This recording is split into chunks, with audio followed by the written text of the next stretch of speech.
Casa Milan, the home of the Italian football team AC Milan, is a perfect embodiment of AC Milan's identity with bold use of red and interior design full of dynamic energy.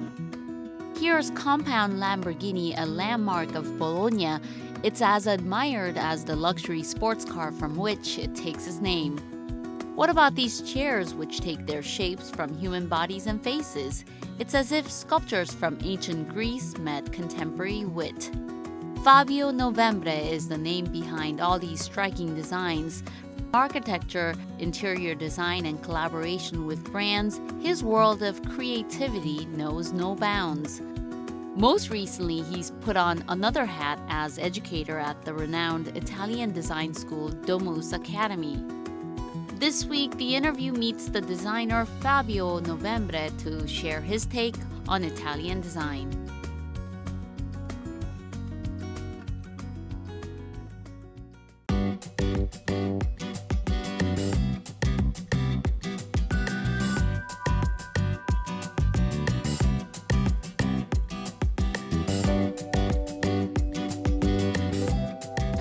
Hello and welcome to the interview. I'm Kim Min-jung. From architecture to furniture and space and installation art, his designs can be found everywhere. Today on our interview, we're speaking with Italian architect slash designer, Mr. Fabio Novembre. I love saying that name, Fabio Novembre. Thank you, Minja. Thank you. You pronounce it quite good, I must say. Welcome to the program. Thank you, dear. Now, you're here to attend the design festival. How are things going so far? Very cool, very cool. I really liked it. You know, there was kind of a limit, you know. I said, it's not very professional, the festival. It's full of amateur. But let me underline you a difference. There is a world of professionals. They know how to do things. They're good at doing things. They get paid to make things. But they get bored. You know, they get sad doing things. The amateur, you know, the word amateur actually is a French word and comes from amour. Oh, comes for from love. loving.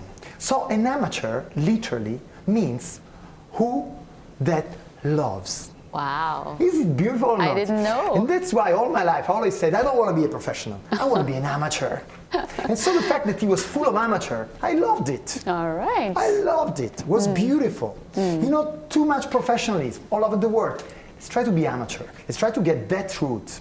You know, you have to love things that you do. You have to have that kind of spirit. You know, getting professional is so boring. So I'm an amateur broadcaster speaking to an amateur designer. And you know what as well? I always say, you know, now I'm involved with the design school. I'm the dean of a design school, very important design school in Italy. But I always say I'm a student. I'm not a teacher. Because I'm always in the mood for learning. You know, I mean, we should always keep our spirit open, you know, like being receivers. You know, a student is always like an empty vessel, is never enough. You always have to fill it. And that's how we all should feel. We all should be students forever. We're at the DDP. This is a very design-conscious space. What is your impression of the DDP? You risk asking me this question because the place is very beautiful. I very much love Zaha Hadid's style. She did amazing things all over the world, and I visited many. Sure. I have visited many. But then, when it comes to inside space, it's always a problem. It's not the first time that I experience the inner space of architectures as a very difficult space. You know, I went to visit the exhibition space for eventual collaboration together with the museum. And it's difficult. It's difficult. But all my respect to Zaha. I mean, she really did such a research in architecture. I mean, because of her, we could expand the limits of the angles and of the squared volume, so that Zaha, you have my respect, all, you know, forever. All right. But not easy to deal with your spaces, my dear.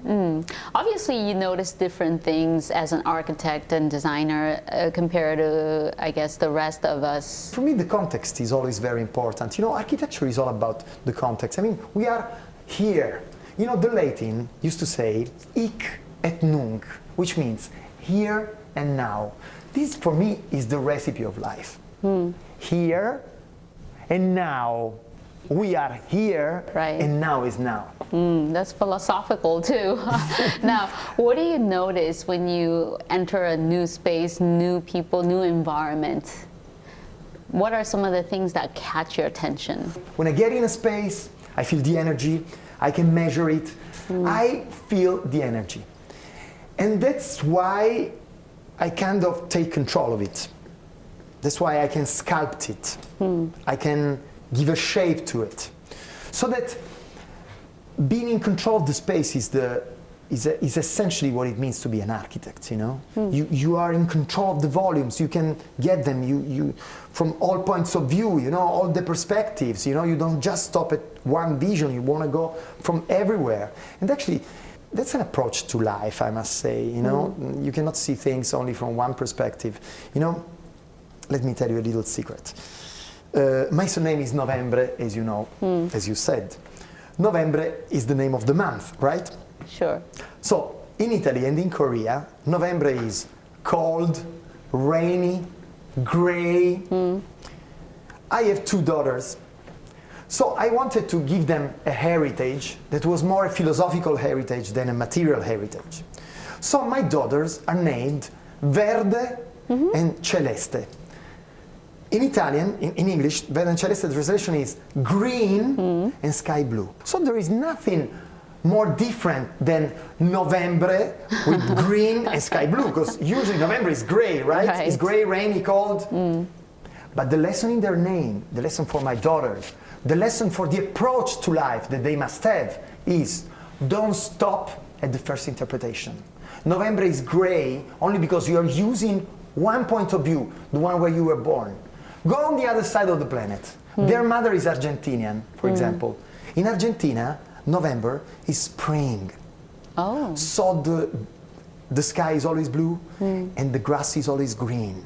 So choose your point of view in life. That's the lesson in the name of my daughters. That's the untouchable lesson that I'm leaving to them. Sure. That's heritage.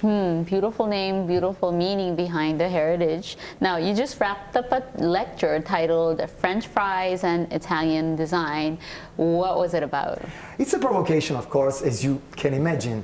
French fries, for example, I always ask to myself why they are called French fries, you know, all over the world. Because first of all, you know that potatoes don't come from France. They come from South America. They were imported in Europe, and the French were the first one to revisit the potato itself. No, they were the first one to fry it. So probably French fries is referred to the fact that they were the first one to use them that way. But now, when you say French fries, you don't think about France at all. And in some ways, I believe that Italian design turned the same way. It doesn't belong to Italy anymore. It's a world heritage. It's an approach to life, to thinking, to designing that is very open-minded, is very anarchist in some ways, is very free, is very related to beauty, is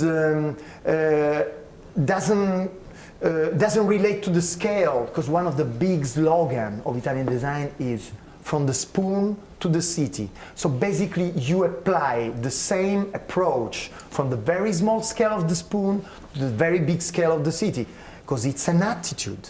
Italian design is an attitude. So that you may say that Philippe Starck is an Italian designer. Mark Newson is an Italian designer. You know, all of the big superstars all over the planet, first of all, they all were artistically born in Italy. But then, their approach is an Italian approach, so that Italian design turned exactly as French fries. It world heritage, it belongs to everyone. It's a condition of the mind and of the spirit. I want to know how the audience reacted to the lecture.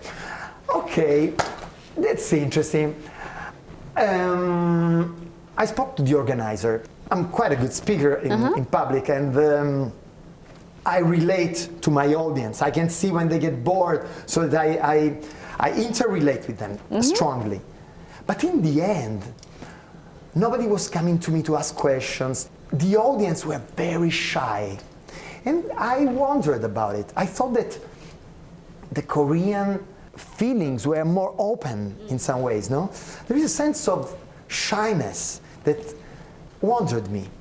And I really would like to come more often and to make them more excited. You know, it was like a sense of, you know, let's try to be a little out of the picture. And it doesn't make sense, you know, you have to get excited. Now this is almost a dare. How do you dare to sum up Italian design, its style, its elements, etc., etc.? Italian design. What makes it unique? What makes it Italian design? Today in the seminar, I showed a beautiful sentence from an Italian intellectual called Leo Longanesi. And the sentence is, Italians, people good at nothing, but capable of everything. I think it explains a lot. You know, Italians are very much anarchists. You know, they never give anything for granted. They always put everything in discussion. And if you apply these key points to design, it means that you start every time from scratch. You never apply any given result. You know what I mean? You always start from scratch. And there is also a definition for that. In Italy it has been defined radical design. You know, radical goes to the root. Radical means going to the root. And it's exactly what it is, you know. And I also believe that Italian design is very much against specialization. You know, the hyper-specialization is so American. You know, Americans are great at going from here to here. But they forget all the rest. And there is always a word around. But they are fantastic from here to here. Italians are the contrary. All the thing around is Italian design. America is from here to here.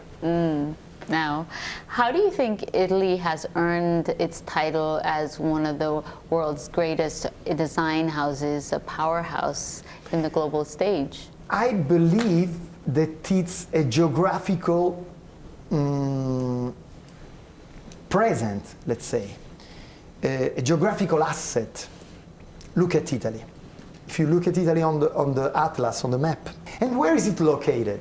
It's located in the middle of the Mediterranean Sea. For you that are used to the oceans, the Mediterranean Sea is like a big lake.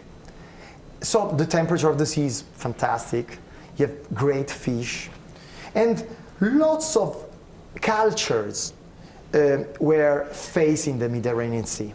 And Italy was like a bridge on the Mediterranean Sea. So that it has been conquered by Spanish, French, English, Turkish. You know, we have been possessed by everybody, because everybody wanted a share of the geographic beauty of Italy.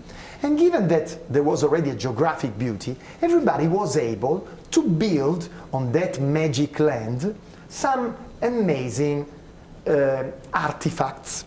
So that we have had the Roman Empire, the Greek came and built things, and the Etruscan and the Norman, and every civilization built amazing things on this small surface that is like a bridge on the Mediterranean Sea. So that we have always been surrounded with beauty. Italians basically are blessed by the fact of being born there. True. And it's a fantastic land. It's so that, you know, I always say that Italians in some ways are like the guardians of a museum. Because Italy is an open-air museum. It is, sure is. So that sometime, and that's actually what's happening in this historical moment, sometimes you feel the burden of the responsibility of being the guardian of the museum. So that you are kind of frustrated by so much beauty, and you are not able to express new beauty. That's a little bit what's happening, according to me, in Italy. That's why not so much beauty is coming out. I mean, we're always forced to go abroad. I mean, it's like, it's impossible, for example, in the last 20, 30 years to build very beautiful architecture in Italy, because there is always the conservatory approach. They say, no, let's not break down anything. The museum, there is no freshness. I mean, this is the burden of living in a museum. And so there's pros and cons, like everything. But for sure, it's one of the most beautiful places in the world. But really, it's not because of the Italians. It's the geographical asset. What do you think it is about Italian design that people around the world love and respect so much? Probably the unpredictable approach. Probably you expected something and comes out something else. So the magic of wonder. You cannot design, you cannot create listening to people's needs. If we were only referring to people's needs, we wouldn't even have the will. I always think about cavemen, okay? The cavemen were pushing stones. Such a hard job, I mean, it was very difficult to be a caveman. I mean, think about us cavemen, we would have died the day after. But anyway, no one of them was thinking, okay, let's make a team group, let's think about how we can improve our own life. No, I believed that there was someone completely crazy. That was kind of abandoned by the big group. And he was thinking, excuse me, but if we round the surface of things and we arrive to a circular shape, it's easier to push. That's how the wheel was born. But you understand, it's not about asking to the people what they need. They don't know what they need. I mean, it doesn't work this way. Yet there is a sparkle. Today I was talking in the seminar about how creativity is a sparkle. It's an unexpected sparkle. So Italian design, what do you think makes it unique compared to designs from other powerhouses like France and Japan? So first of all, you have to understand that Italy is a mix of styles. As I said, Italian country has been conquered by so many, so that is a layer. It's like, imagine a cake, okay? It's a cake with so many layers. So you can just touch with the finger on the top and taste the cream. But then if you go with the finger on all the layers, there is so much depth. So that Italians have access to a lot of codes.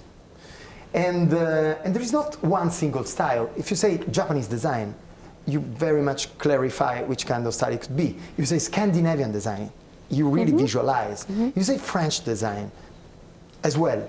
Italian design, you cannot predict. And probably that's the secret of Italian design, that it's always very mixed, it's always very, and it's kind of an approach. There is not an aesthetic code that you can define Italian design. It's more the way you solve the problem, the way you come out with an unpredictable idea. That's Italian design. Sure. Now, many people pursue design education in Italy. Yeah. What kind of education are the students exposed to? Today I showed an image of a habit that there was in Europe and all over the world actually in 17th and 18th century. It was called Le Grand Tour. It was basically an experience that most of the rich kids all over the world were doing, coming to Italy for a few months or 1 or 2 years to make an experience, to experiment the beauty of all the different cities in Italy. I believe that still today it's very important for people from all over the world to come to Italy and experience that beauty that really doesn't belong to Italians anymore. It's world heritage. But that's something that really affects imagination. It enhances sensitivity. Now, you've just become the scientific director at the Domus Academy. What are your roles and responsibilities? Yeah, basically, I don't have necessarily to teach to the students. I mean, I can do it. I should teach to the teachers. I should give the direction. I would like to things be taught, And probably I was chosen because in 1983, when the school was founded, the people that founded the school were my maestros, were Andrea Brazzi, Alessandro Mendini. It's our task as designer to testify our own time. When people ask me, but you are a designer of the future, you're a designer of the past, I always say I'm a designer of the present. Now, for me, it's very important. It's our own task. I mean, you and I are living this life that goes from here to here. We have to take a picture. We have to testify exactly our own time. We cannot look at the past. We cannot look so much at the future because it's our time now. You know, we can make the difference only now. And we have to risk an interpretation because we must interpret our own time. And plus, this is another beautiful thing. You know, in words, there are the secrets. Present time, is the same word that you use for present as a gift. And it happens also in Italian. You know, tempo presente e presente is exactly the same thing. So in English and Italian, the root is the same. I don't know about Korean. So present is a gift. And we should consider it exactly like that. We should live every moment as if it's the last. And our actions today will change the future. You know, if we decide that we're going to go on an environmental sustainability, we have to decide it today, not postpone it to tomorrow. So that, as I said before, the Latin, hic et nunc, here and now, we must be designers of the present. Now, I know you don't interact with the students so much, but what do you tell the aspiring designers, architects to focus on in becoming successful? You know what? I like to tell stories, I must say. And through stories, you really are able to make people excited. You know, I always say that you choose your relatives. I picked my relatives. For example, my father for sure was Federico Fellini, you know, the great movie director. You know, you have to choose your heroes, artistically speaking.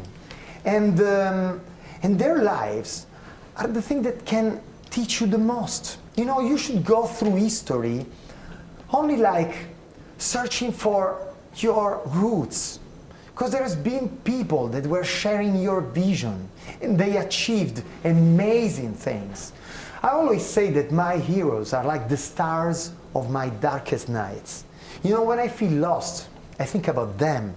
And I think that they did amazing things before me. And they went through these hard times because their life was not always up. Life is always made of down as well. But they could go through and they could achieve really amazing results. So that they become my champion. And that's what I try to tell the kids. Choose your heroes. Pick up your enthusiastic stories. There is so much to learn. The Seoul Design Festival is an annual event where Korean companies and young designers alike present the best of their works to the industry and to the public.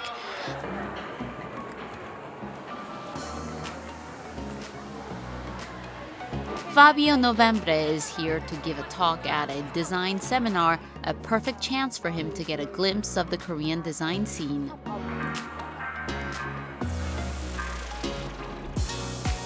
Thank you. This is his second visit to Korea, he says, but his first proper encounter with Korean design. The first thing to have caught his attention was an analog phone.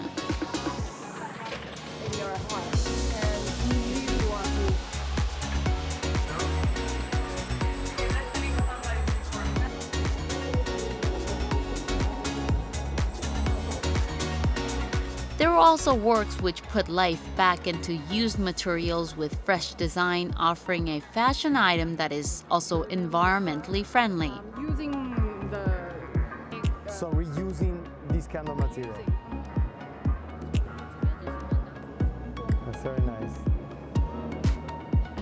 This was a brief but precious opportunity for Fabio to experience Korean design. What did he make of it? Korea is a very special and unique country, so that Korean people should, you know, I mean, there is a sense of belonging. We come from very different countries, very different contexts. Here you can really feel the Asian background, and we are very much westernized in some ways. I mean, we're very different, but of course, you know, can I tell you something? I'm much more interested to things that put us in common than things that divide us. In the end, what we want love, we want friendship, we want good feelings, And this makes everybody the same.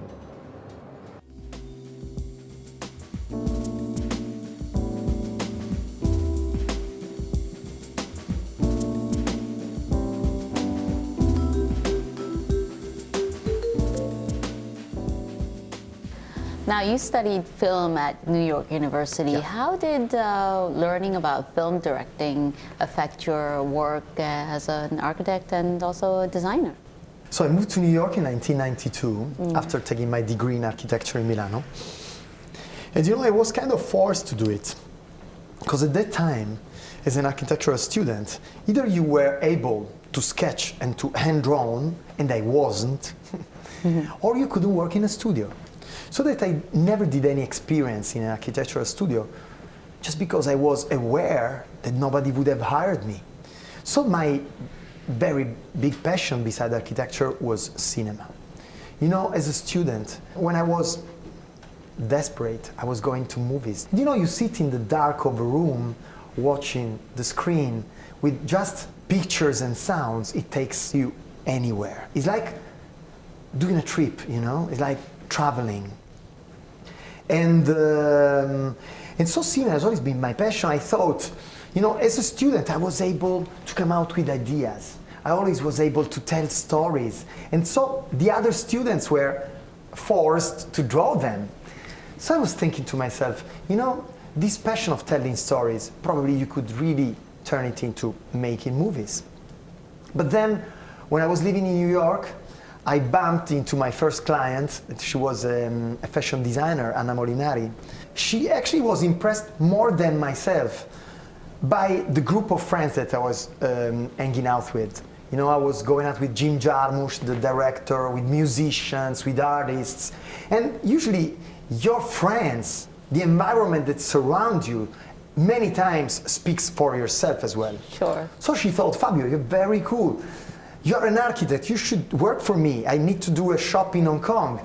And I said, but I have no experience, excuse me. I mean, I can accept, but I have no experience, you must be aware of it. And she said, I bet on you, you can be good. And so I said, only one condition. If I have to do a shop in Hong Kong, I have to move there. I have to be on site in order to be in control of the process. And so I went there. I was there for a few months, and it came out, this interior that was astonishing for the time. I was working with these Chinese workers, basically like an orchestra director. I was saying, okay, you have to do this wall that goes from there to there, and then this thing, okay, this thing, move it out. It was really like moving your hands, speaking a dirty English, because of course you can imagine Chinese art workers. Sure. It was such a crazy situation.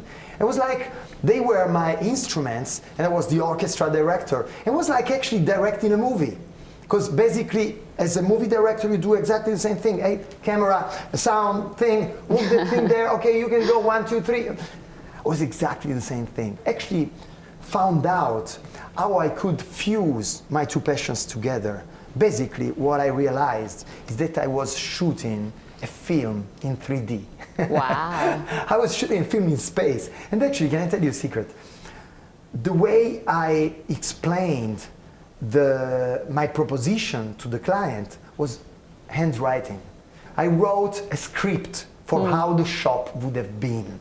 So it was exactly a film process, because you do a script, then the producer accepts it, and then you start casting and doing things, It was exactly the same thing. I was a director in space, really, and that kept my style, I basically tell stories in space, that's how I could fuse the two things together. Now let's talk about your work. Your works are quite strong in character and also eccentric in a way. Do you think those are correct adjectives to describe your work, and does it relate to your personality as well? You know what literally means eccentric? It means out of the center.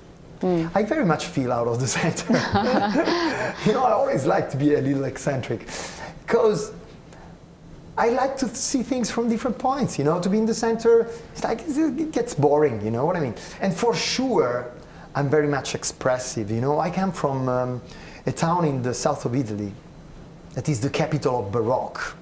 So that when I was studying architecture, the mission was less is more.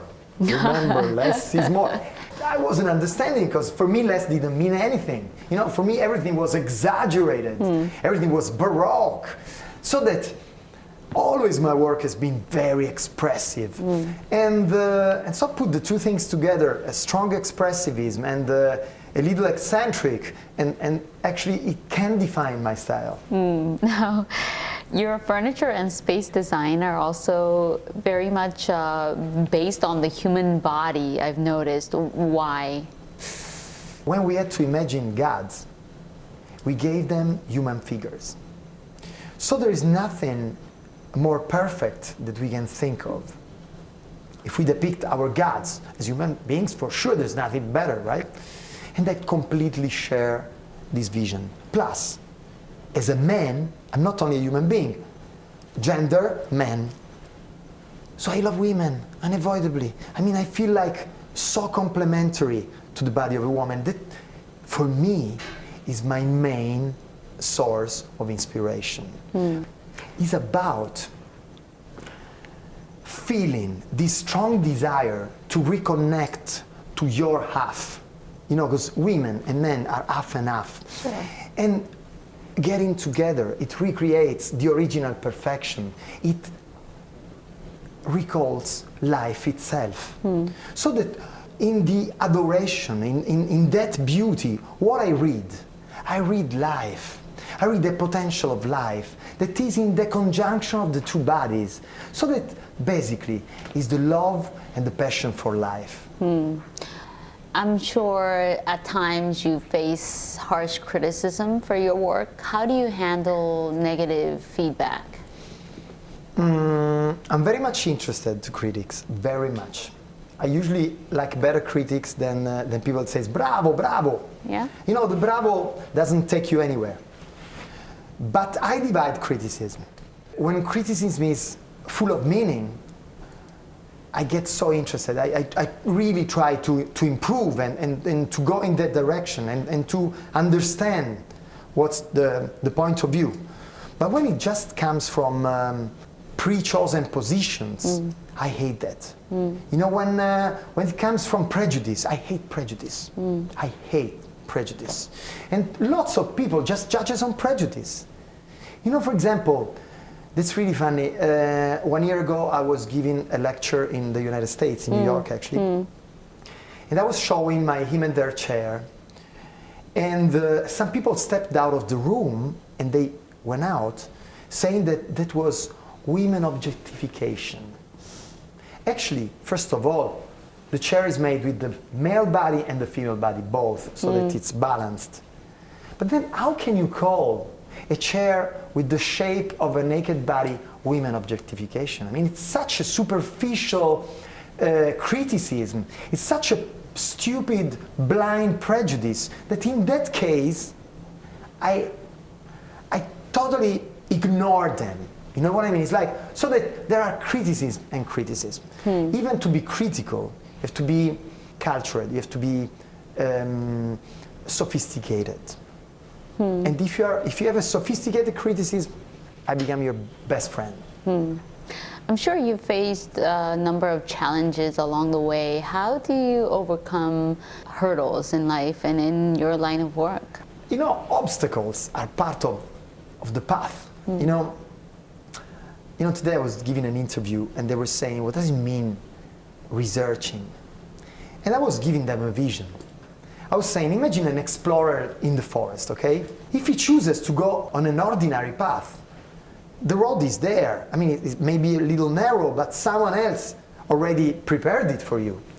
But if you want to be a real explorer, you have to use your machete and cut plants and really hurting yourself and making a big effort and losing a lot of energy on opening a new path. These are the obstacles that, of course, if you feel a researcher, you have to face. But they are part of the satisfaction that comes after. Without effort, without spending energy on things, you cannot even taste them. They have a better taste after you fought for them, after you strongly wanted them. Otherwise, what for? If you're just concentrated on the result, it's over. It's the way, a path. Anything in life is step by step, and you have to appreciate every and each step. Now, you're often referred to as the hope of Italian design. What do you think that means? The hope. I don't know, maybe hope rhymes with Pope. I don't know, I like the word hope. I don't know where this question is coming from, but I like the word hope. You have to be hopeful. I mean, if you don't have hope, you cannot imagine possible improvement, possible situations of evolution, You must be hopeful. But at the same time, hope is an empty word if you don't make an effort. So that, the word hope is okay, but at the same time, it must be balanced by something else. And I don't believe in miracles, I don't believe in miracles. Can I tell you, actually, I never bought a lottery ticket in my life, because I don't believe in luck. I believe in the fact that you do your own destiny. You write your own story every day. Your life is a blank book. Is an empty book. You have to write every day. Where do you want to take your life? Write it down. That's your history. And you write it. There is no one else that can tell you where to bring your life. You have to write it down. And we don't know the end, of course. But that's part of the game.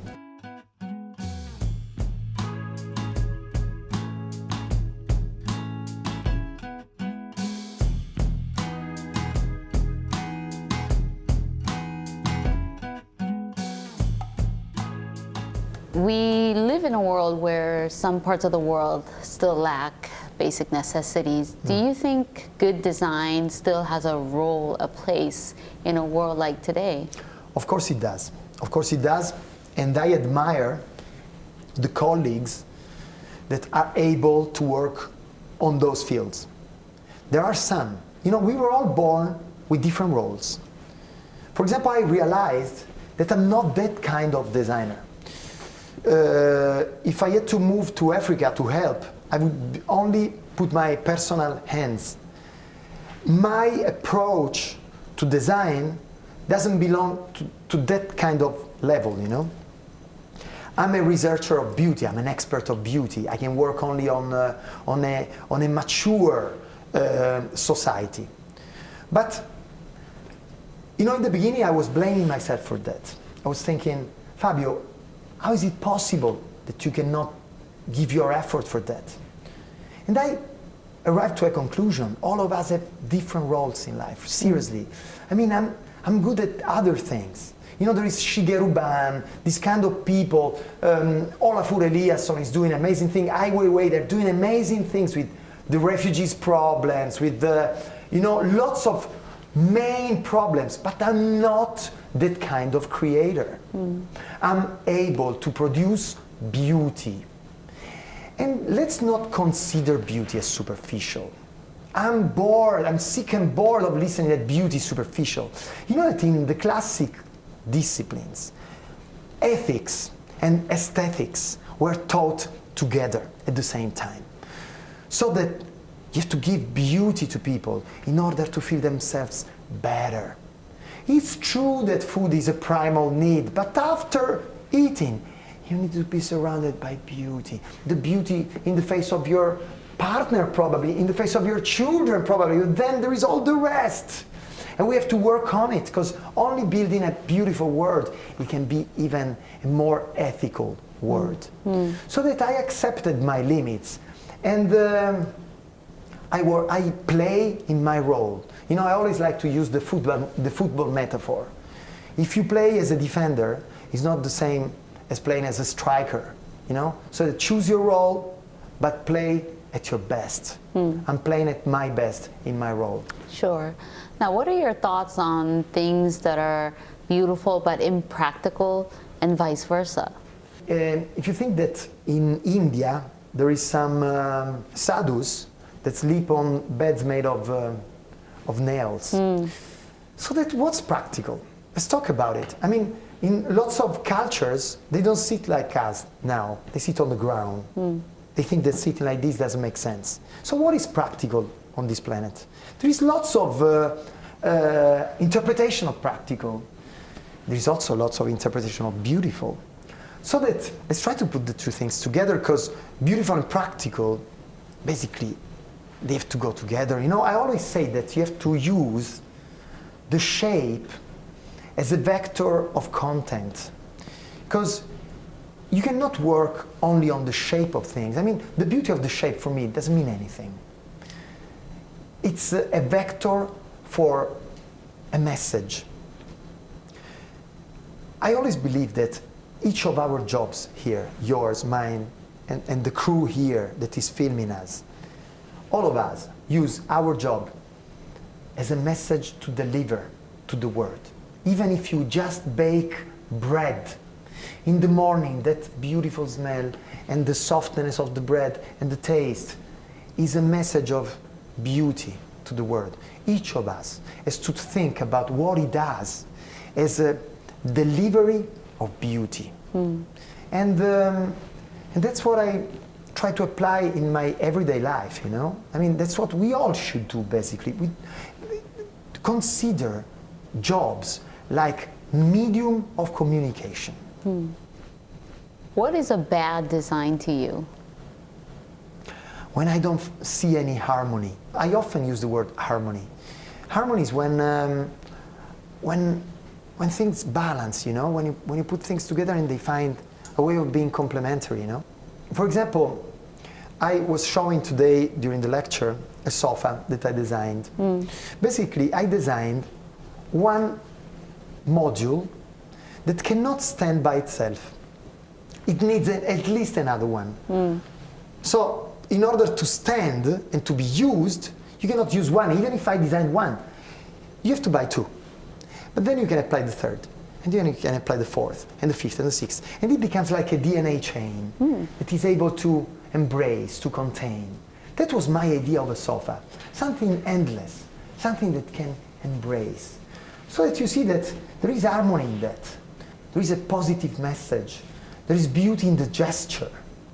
Bad design doesn't have all these, you know. It's just the shape for the shape, or even sometimes not even a beautiful shape. It's something that you were not thinking. Basically, you were not thinking, you were not living when you did it. And I get angry when I see those things. I mean, it's like, we have a microphone here, okay? Because it has to be recorded, this interview. If you have a microphone, you have to be able to say something that makes sense. Otherwise, keep silent. So that if you want to be a creator, use that microphone in a proper way. Otherwise, keep silent. Now, people tend to think that designs have to lead trends and always stay ahead. Do you think designs have to stay in line with the present times, or a little bit ahead of the times? No. As I said before, I'm a designer of the present. Design has to testify its own time. If you take a decision now, it's going to impact the future. That's why I don't understand when you strongly think that you should design for the future. You are designing for the future, but you are doing it now. So that, you know, why forcing yourself to do something that has got a futuristic shape? No, give a shape to present time. Give an interpretation to your own time, because that's the time you will live. You will not live in 2090. Actually, I'll be dead in 2090. So that, you know, what for? 2018. What is the design answer that I have to give today? I have to concentrate on it. If you could predict some of the designs that you think will become in style in the future. I know you like living in the present, but... You know, this in-style thing, this trendy thing, I really like empty topics. You know, it's like, this is a media game, you know, this is actually a magazine game to give to the reader a vision of the future, but that's marketing. You can feel that there is a direction that human beings have taken. For example, the fact that we are becoming more and more environmentally conscious. That's for sure, that's a trend, but that's the direction of our walk. You cannot call it a trend, you know, because it's the direction that we have taken, luckily, part of the planet. You know, it's very much belongs to the world of fashion, you know, to talk about trends. What's going to be trendy next year? The 70s, you know, the pants with the... it's ridiculous. I mean, I don't like that kind of approach. That kind of approach is very superficial. You know, I like superficiality. I like to be on the surface because it's very refreshing. But at the same time, you have to be deep in your intentions. Do you think design will be an area where artificial intelligence will have its influence on? Of course, of course. When we talk about Internet of Things, we talk about objects that will perform. For example, we have been sitting on this chair for quite a long time. This could give us a report of our body status, you know, how we feel, how the heart was pumping, the temperature of the body, you know, lots of informations that just with touching, just being involved with the furniture, now they could give. We have the technology to do it. So that for sure, more and more, we'll be surrounded by smart things, smart objects. But it's becoming this way. I mean, think about the transformation in the last 20 years. I mean, the mobile phone, the smartphones completely changed our lives, and it has been like a blink of an eye for history, you know? We have to accept the fact that artificial intelligence is going to go deeper and deeper into our lives. And we must not be scared. You know, that's when we were talking before about the warm bath of memory that we are having in style. Sure. You know, let's not go in the bath of memory. Let's accept the future. Let's embrace the future. You know, innovation, it has always been good for men. So let's not be scared. Designs and designer products get copied and imitated with a blink of an eye, then the very next day. What are your thoughts on this? It's okay, it's part of the process. You have to accept it as a rule of the game. When I see all my things copied in China, I actually get happy, you know. I say, yeah, probably they liked it, so they want to do the same, you know. So why not? I mean, it's impossible to copyright them, to protect them. It's impossible. So that, you know, don't even go crazy after it. I mean, what for? Accept the fact that, actually, it's also, I believe that ideas, when you deliver them, they're not anymore yours. They don't belong to you anymore. They're part of the heritage that you want to leave to the world. So that it's okay. Everybody can copy everything. Think about Banksy. You know, Banksy for me is the best artist in the world at the moment. Banksy doesn't have copyright on anything. Actually, if you go on his website, you can download the image of his artworks and print them and put it in your room as an artwork. He says, it's yours. Sure. No copyright. Ended. Finished. Fantastic. This is really freedom, freshness. I like that approach. Now, I asked you before what you think a bad design is. What is a good design? Good design is full of content. Good design is full of hope. Good design is full of love, and you perceive it. And good designers are the ones that understood that individual happiness is not enough. If you don't do things that involve people together with your happiness, with your joy, if you don't involve the others, if you think about your ego, you can't evolve. You know, as a father, I can tell you that I'm not able to pronounce the word I anymore. Because for me, it's we. It's only we. I have a blog called Me We. And it's like an evolution to me. Because when you are born, you try to define yourself. You say, I. You are the center of the world.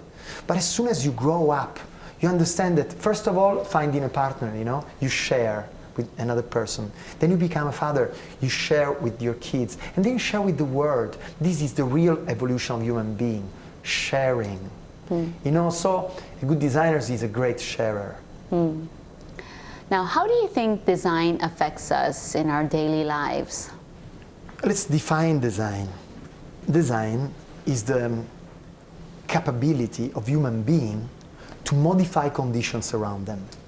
So that you understand that we are all designers under this point of view. Because human beings every day modify the conditions around them. And every day they give a direction to their actions. So that design is all around us. When you say that I am a designer, I can say that you are a designer. Because you are the designer of your life. You are the designer of your job. You take your job wherever you want. You're doing this program, which is so important for your audience. Your audience follows you. You're giving a direction to it. So we are all designers. I believe in diffuse idea of design. But really, design is what makes human beings special compared to the other animals. Think about it. We are weaker than many other animals.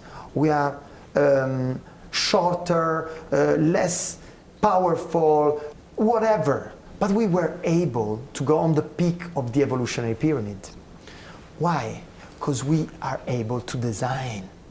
You know, the word project comes from Latin, is the capacity of projecting the vision, of looking forward, of broadcasting in some ways the future, of imagining a better future.